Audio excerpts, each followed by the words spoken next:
Hello friends, मैं हरिन प्रताप सिंह आप सभी लोगों का अपने इस एजुकेशनल चैनल पर स्वागत करता हूं। फ्रेंड्स, आज हम लोग इस वीडियो में क्लास 11th के इंग्लिश सब्जेक्ट के एक लेसन जिसका नाम है the ailing planet the green movement's role, हम लोग इस लेसन के सेकंड पार्ट को स्टडी करेंगे। इस लेसन का फर्स्ट पार्ट जो है मैंने ऑलरेडी अपलोड कर दिया है। इसमें आज वाले वीडियो में जो शेष बचा भाग है हम लोग उसको स्टडी करेंगे। तो आइए फ्रेंड्स, बिना समय गवाए शुरू करते हैं। तो इसके फर्स्ट पार्ट में मैंने यहां तक बताया था, डिस्ट्रक्शन तक यहां तक बताया था मैंने, और आज हमें जो है यहां से पढ़ना है, it has been well said से पढ़ना है। तो आइए हम लोग शुरू करते हैं। देखिए लिखा है कि it has been well said, कह रहा है कि यह अच्छी तरह से कहा गया है, दैट की फॉरेस्ट प्रेसीड मैनकाइंड, कि जंगल जो है प्रेसीड मिलता है पहले आना, प्रेसीड मैनकाइंड जंगल मनुष्य से पहले आए।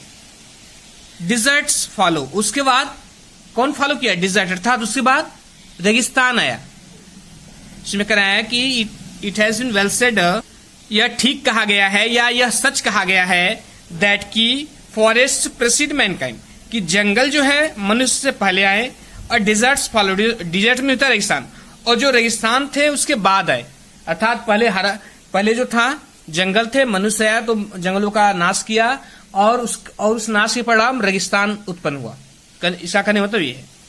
फिर the words ancient patrimony, patrimony ancient means होता है प्राचीन, और पैट्रिमोनी मीन्स होती है विरासत, ऑफ ट्रॉपिकल फॉरेस्ट।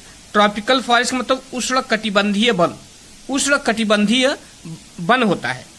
इस नाउ एरोडिंग, एरोडिंग मतलब होता है नष्ट होना, at the rate of 40 to 50 million acres a year। तो इसमें कह रहा है कि the words ancient patrimony of tropical forest, कह रहा है कि उष्ण कटिबंधीय वन का, कह रहा है विश्व की उस प्राचीन उष्ण कटिबंधीय वनों की विरासत, ध्यान सुनिएगा। कह रहा है कि वर्ड्स विश्व की एंशिएंट पैट्रिमोनी, प्राचीन विरासत, किसी प्राचीन विरासत ऑफ ट्रॉपिकल फॉरेस्ट, उष्ण कटिबंधीय वन की, इस नाउ अब जो है एरोडिंग नष्ट हो रही है, at the rate of 40 to 50 million acres a year। कह रहा है कि किसके रेट से नष्ट हो रही है? कह रहा है कि 40 से 50 मिलियन एकड़ प्रति वर्ष की दर से। And the growing use of dung, dung मिस गोबर होता है, और गोबर का बढ़ता हुआ प्रयोग फॉर बर्निंग, जलाने के लिए, बर्निंग मीन जलाना, कह रहा है कि जलाने के लिए, जलाने के उद्देश्य से गोबर का बढ़ता हुआ प्रयोग डिप्राइव्स, डिप्राइव्स मीन्स होता है वंचित करना, ठीक है। डिप्राइव्ड सॉइल, कह रहा है कि यह क्या कर रहा है? मिट्टी को वंचित कर रहा है। किससे वंचित कर रहा है? Of an important natural fertiliser, कह रहा है कि एक महत्वपूर्ण नेचुरल प्राकृतिक फर्टिलाइजर खाद से। इसमें यह कह रहा है कि गोबर का जलाने के लिए बढ़ता हुआ प्रयोग जो है मिट्टी को एक महत्वपूर्ण प्राकृतिक खाद से वंचित कर रहा है। नेक्स्ट है, कह रहा है कि दी वर्ल्ड बैंक एस्टिमेट्स, कह रहा है कि विश्व बैंक एस्टिमेट्स अनुमान लगाता है, दैट की अ 5-fold increase in rate of forest planting is needed. World bank जो है वो एस्टिमेट लगाता है, मतलब यह अनुमान लगाता है कि 5-fold इंक्रीज, 5 गुना वृद्धि, किसमें? In the rate of forest planting, जंगलों की, फॉरेस्ट प्लांटिंग मतलब वनारोपण, मतलब जंगल को लगाना, वनारोपण इस नीडेड, आवश्यकता है। वर्ल्ड बैंक अनुमान लगाता है कि 5 गुना वनारोपण की आवश्यकता है। किस लिए? कह रहा है टू कोप विथ, सामना करने के लिए या पूरा करने के लिए, the expected fuel wood demand, कह रहा है कि ईंधन के लकड़ी की अपेक्षित मांग को पूरा करने के लिए, इन द ईयर 2000, कह रहा है कि वर्ष 2000 में। वर्ल्ड बैंक ये अनुमान लगाता है कि साल 2000 में विश्व की जो अपेक्षित जलाऊ लकड़ी की डिमांड है, उसके लिए, उसकी पूर्ति के लिए जो है 5 गुना वनारोपण की आवश्यकता है। नेक्स्ट है, कह रहा है कि James Speth, the president of the World Resources Institute, कह रहा है कि जेम्स स्पेथ कौन है? कह रहा है कि वे प्रेसिडेंट है, अध्यक्ष किसके? Of the World Resources Institute, कह रहा है कि विश्व की संसाधन संस्था का, विश्व संसाधन संस्था के अध्यक्ष James Speth said the other day, उन्होंने किसी दिन कहा था कि वी वर सेइंग, हम कह रहे थे, दैट की we are losing the forest, कि हम जंगल खो रहे हैं, at an acre a second, कह रहा है कि प्रति सेकेंड 1 एकड़ की दर से। इसमें वर्ल्ड रिसोर्सेज इंस्टीट्यूट के जो प्रेसिडेंट थे जेम्स स्पेथ, उन्होंने किसी दिन कहा था कि हम जो है 1 एकड़ प्रति सेकेंड की दर से वनों को खो रहे हैं। But it is much closer, लेकिन यह कहीं अधिक नजदीक है, किसके, to an acre and a half to a second, acre and half मतलब 1.5 एकड़, मतलब लेकिन यह जो है 1.5 एकड़ प्रति सेकेंड के अत्यधिक पास है। मतलब पहले उन्होंने कहा था हम 1 एकड़ खोज रहे हैं, लेकिन अब जो है अब उनका कहने मतलब है कि अब यह बढ़ करके लगभग 1.5 एकड़ हो गया है, मतलब कि हम 1.5 एकड़ प्रति सेकेंड खो रहे हैं।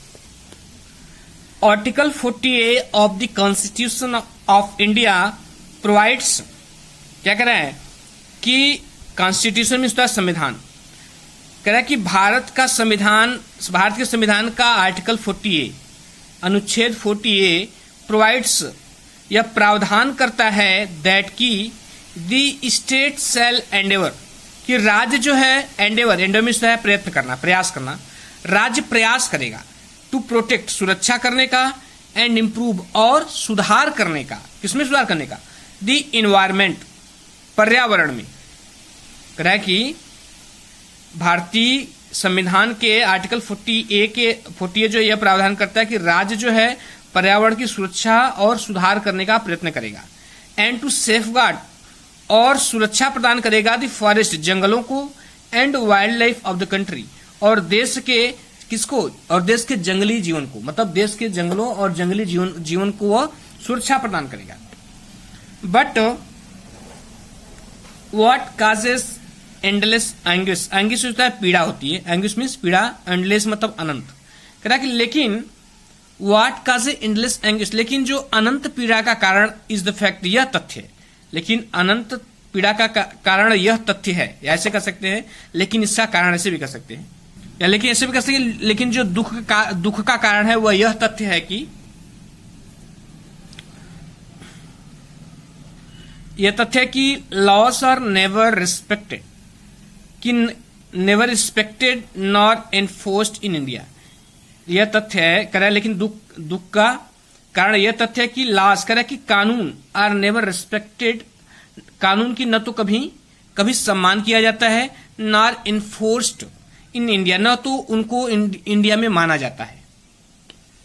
फॉर इंस्टेंस, उदाहरण स्वरूप, द कॉन्स्टिट्यूशन सेज, संविधान कहता है, दैट की कास्टिज्म, की जातिवाद, अनटचेबिलिटी, छुआछूत, एंड बॉन्डेड लेबर और बंधुआ मजदूर, शैल बी एबोलिश्ड, ये समाप्त हो जाएंगे, बंधुआ मजदूरी समाप्त हो जाएंगे। बट दे फ्लोरिश सेमलेसली, लेकिन वे जो है फ्लोरिश में होता है फलना फूलना, और सेमलेसली का मतलब निर्लज्जता पूर्वक, लेकिन वे निर्लज्जता पूर्वक या बेशर्मी से फल फूल रहे हैं।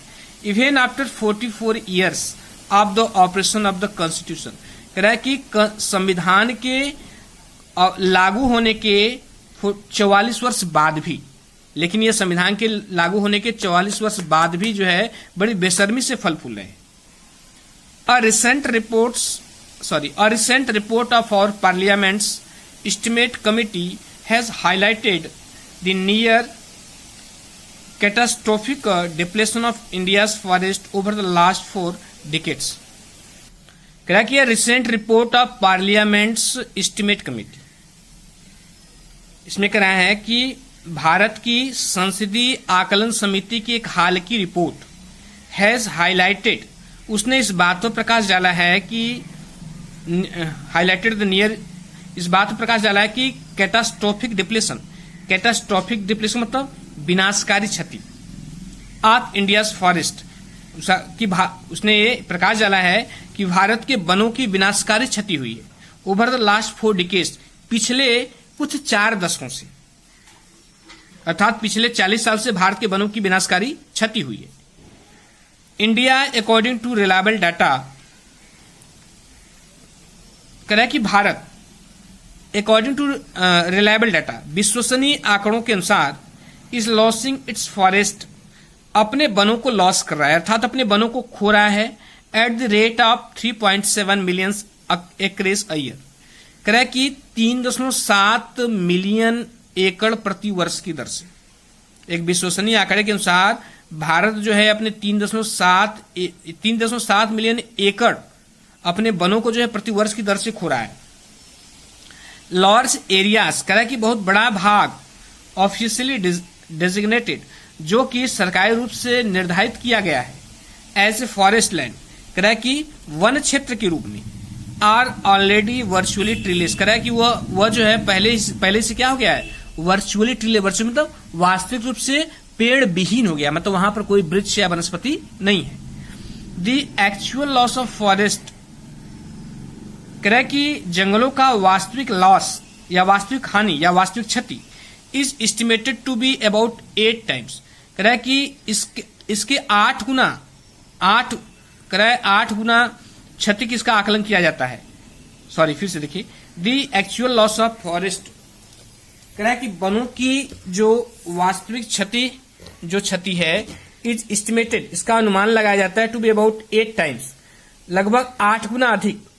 द रेट, उस रेट से इंडिकेटेड बाय गवर्नमेंट स्टेटिक्स, जैसा कि सरकार के आंकड़ों में दर्शाया गया है। इसमें कह रहा है कि जो वनों के क्षति होने की जो रेट है, जैसा जो सरकारी आंकड़ों में दर्शाया गया है, वास्तविक रूप से यह क्षति जो है उसकी 8 गुना है। अ 3-year स्टडी, कह रहा है कि 3 सालों का अध्ययन using satellite and aerial photography, कह रहा है कि सैटेलाइट और एरियल फोटोग्राफी का प्रयोग करके, conducted by the United nation, जो कि यूनाइटेड नेशन के द्वारा कंडक्ट किया गया था। उसका कहने का मतलब है कि यूनाइटेड नेशन के द्वारा सैटेलाइट और एरियल फोटोग्राफी का प्रयोग करके, कह रहा है कि 3-year स्टडी, 3 सालों का अध्ययन, मतलब यूनाइटेड नेशन ने सैटेलाइट और एरियल फोटोग्राफी का प्रयोग करके जो है 3 साल अध्ययन किया पृथ्वी के पर्यावरण का। उसी कराए कि 3 सालों का अध्ययन वार्न्स, चेतावनी देता है दैट की the environment has deteriorated so badly, कि जो पर्यावरण है हैज डेटेरिएटेड मतलब होता है नष्ट होना। कह रहा है कि डेटेरिएटेड सो बैडली, इतनी बुरी तरीके से नष्ट हो गया है, दैट की it is critical in many of the 88 countries investigated, कि यह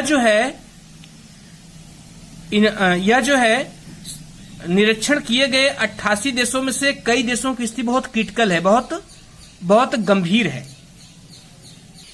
तो इसमें यह कहना है कि संयुक्त राष्ट्र द्वारा उपग्रह और एरियल फोटोग्राफी की सहायता से किया गया 3 वर्ष का अध्ययन चेतावनी देता है कि पर्यावरण का इतनी बुरी तरीके से हास हो गया है कि यह 88 अनुसंधान किए गए देशों में से कई देशों में चिंताजनक है। There can be no doubt that the growth of world population is one of the strongest factor distorting the future of human society. कह रहा है कि there can be no doubt, इसमें कोई संदेह नहीं, that कि the growth of world population, की विश्व की जनसंख्या की वृद्धि, ग्रोथ मीन्स वृद्धि, कह रहा है कि इसमें कोई संदेह नहीं कि विश्व की जनसंख्या की वृद्धि is one of the strongest factor, सबसे मजबूत कारण है डिस्टॉर्टिंग होता है बिगाड़ना, कह रहा है कि distorting the future of human society, मानव समाज के भविष्य को बिगाड़ने में। इसमें कह रहा है कि इसमें कोई संदेह नहीं है कि विश्व की जनसंख्या वृद्धि जो है कह रहा है कि मानव की भविष्य के समाज को बिगाड़ने में सबसे महत्वपूर्ण कारण है। It took Mankind more than a million years to reach the first billion, कह रहा है कि it took mankind more than a million years, मनुष्य को 10 लाख साल से अधिक समय लगा to reach the first billion, कह रहा है कि फर्स्ट बिलियन तक पहुंचने में, मतलब मनुष्य की जनसंख्या को 1 बिलियन तक पहुंचने में 10 लाख वर्ष से अधिक समय लगा। That was the world population around the year 1800, कह रहा है कि 18वीं शताब्दी में या 1800 में जो है यही कह रहा है कि यही जो है विश्व की जनसंख्या थी, मतलब विश्व की जनसंख्या 1800 में 1 बिलियन थी। बाय द ईयर 1900 करा कि और 1900 में a second billion was added, करा कि एक दूसरा बिलियन जुड़ गया इसमें। देखिए 10 लाख 1 बिलियन पहुंचने में 10 लाख वर्ष से अधिक समय लगा, और जबकि 100 सालों में जो है वह 1 बिलियन और जुड़ गया। एंड द 20th सेंचुरी और 20वीं शताब्दी में has added and the 3.7 billion, और 20वीं शताब्दी में 3.7 बिलियन और अधिक जनसंख्या जुड़ गई। द प्रेजेंट वर्ल्ड पॉपुलेशन करा कि वर्तमान विश्व की जनसंख्या इज एस्टिमेटेड एट 5.7 बिलियन, करा कि वर्तमान विश्व की जनसंख्या जो है 5.7 बिलियन अनुमानित है। एवरी 4 डेज प्रत्येक 4 दिन में द वर्ल्ड पॉपुलेशन करा कि संसार की विश्व की जनसंख्या इंक्रीजेस बढ़ जाती है बाय 1 मिलियन मतलब 10 लाख। प्रति 4 दिन में विश्व की जनसंख्या 10 लाख बढ़ जाती है। द रिच गेट रिचर, अमीर और अधिक अमीर हो जाते हैं, करा अमीर और अधिक अमीर होते जाते हैं। एंड द पुअर बिगेट चिल्ड्रेन, और जो गरीब होते हैं बिगेट चिल्ड्रेन, वे बच्चे पैदा करते हैं। Which condemns them to remain poor, करा कि जो उन्हें गरीबी के नरक में धकेल देता है, या जो उन्हें गरीब बनाए रखता है। सॉरी, इसमें एक पैरा छूट गया ऊपर, मैं क्षमा चाहता हूं। सॉरी, ये पैरा छूट गया था, मैं नीचे वाले पैरा पर चलाया था। ये कह रहा है कि fertility falls as income rise.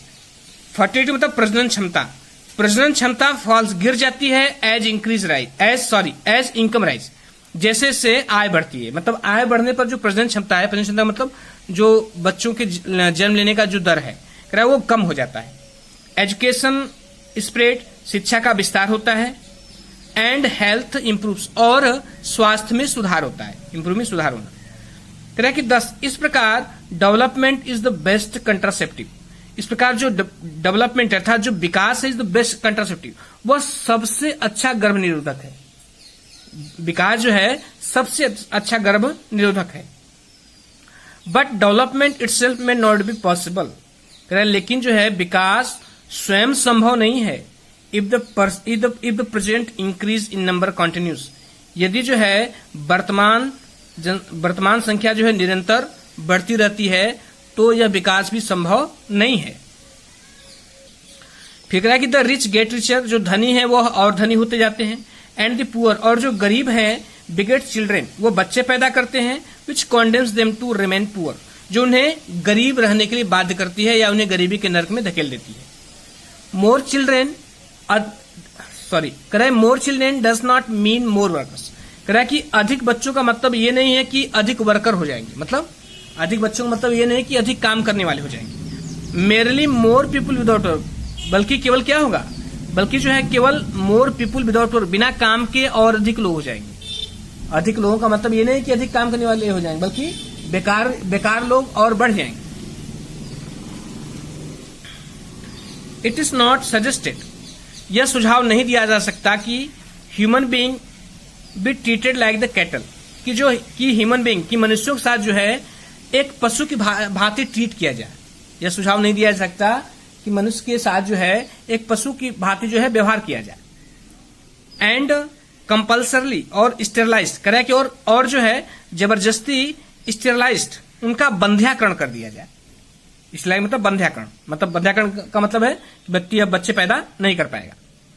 But there is no alternative to voluntary family planning, voluntary मतलब होता है स्वैच्छिक, कह रहा है कि but there is no alternative, लेकिन कोई विकल्प नहीं है किसका, टू वॉलंटरी फैमिली प्लानिंग, कह रहा है कि स्वैच्छिक पारिवारिक नियोजन का विदाउट, बिना introducing an element of corrosion, कोर्सन का मतलब होता है जबरदस्ती, कह रहा है लेकिन बिना जबरदस्ती के तत्व को सम्मिलित किए बिना स्वैच्छिक परिवार नियोजन का कोई विकल्प नहीं है। ऐसा करने मतलब कि लेकिन बिना जबरदस्ती किए कोई स्वैच्छिक रूप से कोई स्वतः जो है परिवार नियोजन नहीं कर सकता।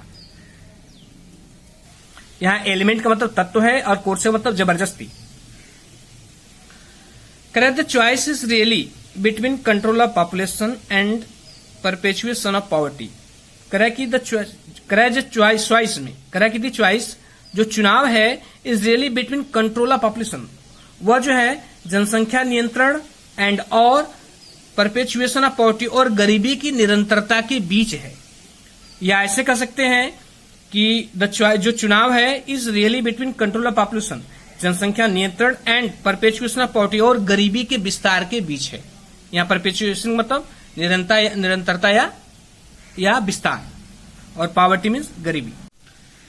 The population of India is estimated to be 1920 million today. कह कि भारत की जनसंख्या जो है 920 मिलियन आकलित की गई है आज, मतलब आज जो है भारत की जनसंख्या 920 मिलियन आकलित की गई है। More than the entire population of Africa and south America put together. कह रहा है कि ये मोर देन कहीं ज्यादा है किससे, द एंटायर पॉपुलेशन, एंटायर मतलब संपूर्ण, कह रहा है कि अफ्रीका और साउथ अमेरिका की कुल जनसंख्या से मिलाकर इन सभी, कह रहा है इन दोनों देशों की जनसंख्या को पुट टुगेदर मतलब एक साथ रखा जाए तो भी इनसे मिलाकर कहीं ज्यादा है। No one familiar with the conditions in India. कह रहा है कि भारत की परिस्थितियों से परिचित कोई भी व्यक्ति, फेमिलियर में होता है परिचित, कह रहा है कि नो वन फेमिलियर, कोई भी परिचित व्यक्ति with the conditions in India, Bharat की परिस्थितियों से, मतलब भारत की परिस्थितियों से परिचित कोई व्यक्ति वुड डाउट, संदेह नहीं करेगा, दैट की the hope of the people, कि लोगों की आशाएं वुड डाई, मर जाएंगी या दम तोड़ देंगी, इन देयर हंगरी हटमेट्स। कह रहा है कि उनके भूख से पीड़ित हटमेट्स, हट मतलब झुग्गी झोपड़ियों में। कह रहा है कोई भी भारत की परिस्थितियों से परिचित कोई भी व्यक्ति यह आशा नहीं करेगा, यह कह रहा है कि इस बात पर संदेह नहीं करेगा कि लोगों की आशाएं उनकी भूख से पीड़ित झुग्गी झोपड़ियों में दम तोड़ देंगी।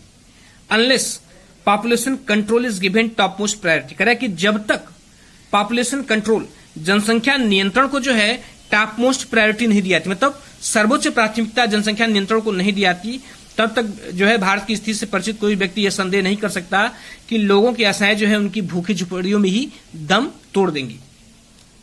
For the first time in human history we see transcending concern. Transcending concern मतलब बढ़ती हुई चिंता। इसमें कह रहा है for the first time in human history, मानव इतिहास में प्रथम बार वी सी हम देख रहे हैं और ट्रांसेंडिंग कंसर्न, एक बढ़ती हुई चिंता। किसके प्रति बढ़ती हुई चिंता? कह रहा है कि this survival not just of the people, कह रहा है केवल लोगों के जिंदा रहने की नहीं, बट ऑफ द प्लेनेट, बल्कि ग्रह के भी जिंदा रहने की, मतलब पृथ्वी के भी जिंदा रहने की। मानव इतिहास में हम प्रथम बार जो है केवल मनुष्य के जिंदा रहने की नहीं, बल्कि ग्रह के जिंदा रहने के बारे में भी जो बढ़ती हुई चिंता है हम उसको देख रहे हैं। We have begun to take a holistic view, हमने जो है begun to take a holistic view, एक संपूर्ण दृष्टिकोण रखना प्रारंभ कर दिया है, of the very basis of our existence. कह रहा है कि अपने अस्तित्व के आधार के बारे में, कह रहा है कि अपने अस्तित्व के आधार के प्रति जो है हमने एक संपूर्ण दृष्टिकोण रखना प्रारंभ कर दिया है। हमारे अस्तित्व का आधार क्या है? हमारे अस्तित्व का आधार यह पर्यावरण है, तो उस पर जो है अब लोगों ने जो है एक संपूर्ण दृष्टिकोण रखना प्रारंभ कर दिया। मतलब वह जो है जो भी कार्य किया जा रहा है, जो भी उत्पादन किया जा रहा है, मनुष्य के द्वारा जो भी एक्टिविटीज की जा रही है, ये ध्यान रखा जा रहा है कि उसका प्रभाव जो है पर्यावरण पर तो नहीं पड़ा है, क्या इसका परिणाम जो आने वाली पीढ़ियों को तो नहीं भुगतना पड़ेगा। इसलिए यहाँ पर प्रयोग किया है होलिस्टिक व्यू, मतलब संपूर्ण दृष्टिकोण। कह रहा कि the environmental problem does not necessarily signal और डिमाइज। कह रहा कि जो एनवायरमेंटल प्रॉब्लम, जो पर्यावरणीय समस्या है, कह रहा डज नॉट नेसेसरली सिग्नल, यह आवश्यक रूप से संकेत ही नहीं है, और डिमाइज हमारे विनाश का, यह हमारे विनाश का आवश्यक रूप से केवल संकेत ही नहीं है, it is our passport for the future. कह रहा कि यह हमारा क्या है? फ्यूचर का पासपोर्ट भी है। यदि यह हमारे जो है फ्यूचर का पासपोर्ट भी है, इसका मतलब कि जितनी कम समस्याएं रहेंगी, हमारे भविष्य में जिंदा रहने की उतनी ही संभावना है। The emerging new world vision, कह रहा है कि एमर्जिंग होता है, एमर्जिंग मतलब होता है उभरता हुआ। कह रहा है कि the emerging new world vision, कह रहा है कि नए संसार का उभरता हुआ दृष्टिकोण। यहाँ विजन मतलब दृष्टिकोण या स्वप्न, नए संसार का उभरता हुआ स्वप्न या नए संसार का उभरता हुआ दृष्टिकोण। Has used in the era of responsibility, कह रहा है कि इसने हमको कहाँ ला दिया है? इसने हमको ला दिया कहाँ? Era of responsibility. कह रहा है कि एक जिम्मेदारी के युग में या एक उत्तरदायित्व वाले युग में। कह कि नए विश्व का कह कि एक उभरते हुए नए विश्व का दृष्टिकोण जो है हमें जिम्मेदारी के युग में ला दिया है। कहने का मतलब यह है कि यदि हम एक नए विश्व का स्वप्न देख रहे हैं तो हमें अपनी जिम्मेदारियों को निभाना पड़ेगा।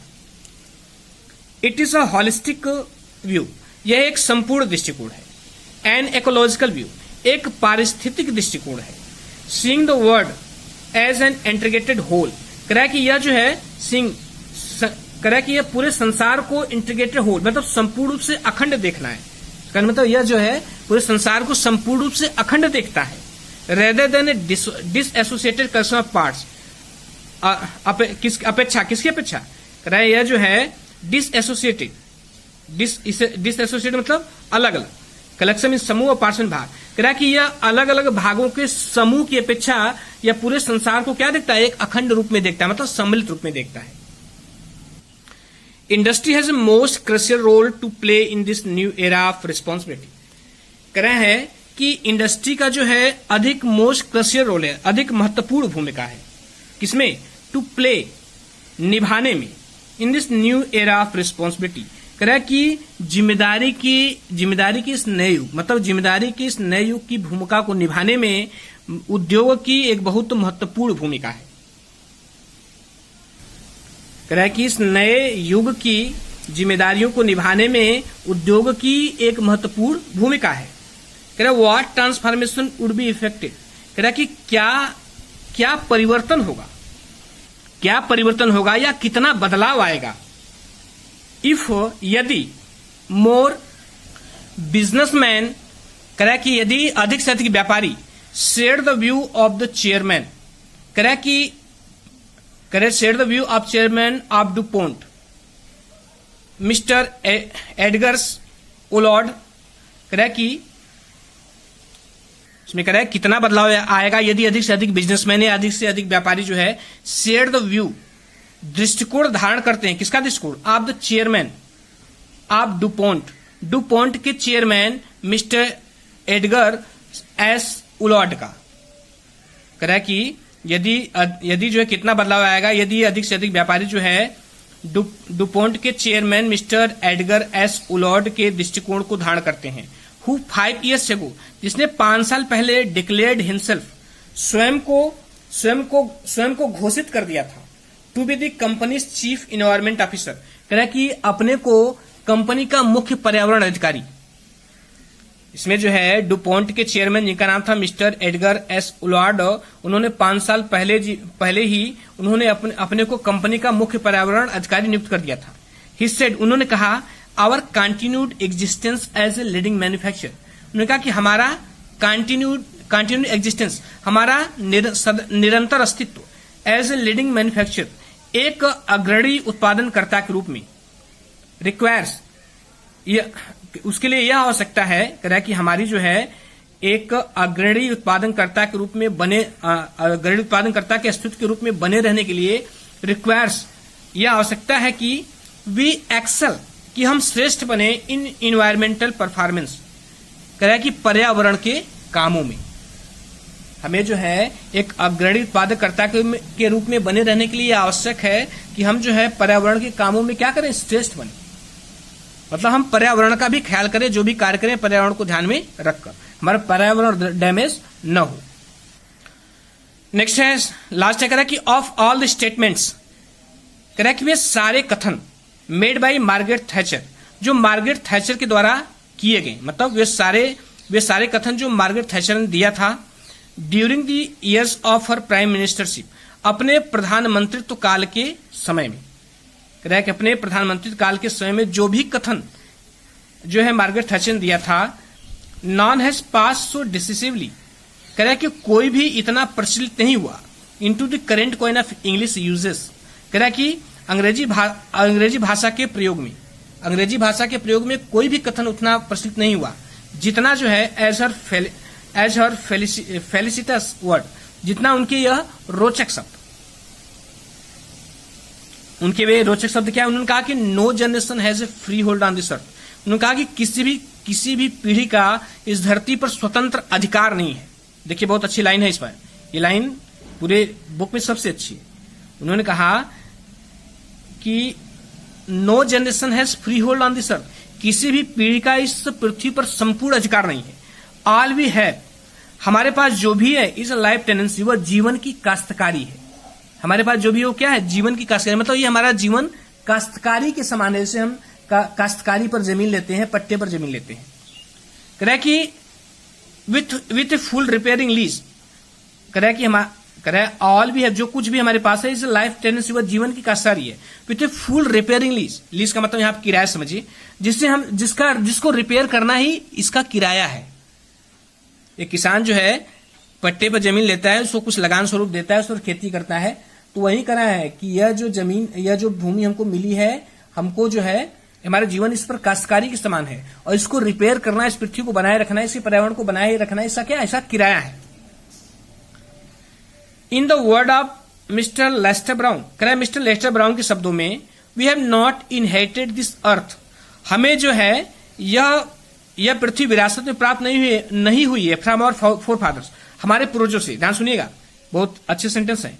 मिस्टर लेस्टर ब्राउन कह रहा है in the word of mister Lester Brown शब्दों में, we have not inherited this earth from our forefathers, यह पृथ्वी हमें अपने पूर्वजों से प्राप्त नहीं हुई है।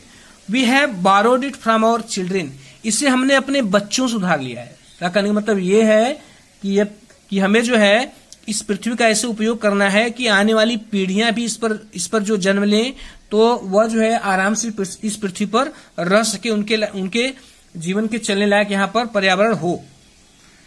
तो स्टूडेंट्स, ये पूरा लेसन कंप्लीट हुआ। मैंने 2 पार्ट में इसको कंप्लीट किया, और आशा करता हूं कि आपको समझ में आया होगा। और यदि अच्छा लगा हो तो लाइक सब्सक्राइब शेयर करिए फ्रेंड्स, और अपने कमेंट जरूर दीजिएगा कि वीडियो की क्वालिटी कैसी रही और कैसा लगा, या कहाँ पे कैसी कमियां रही। Thank you.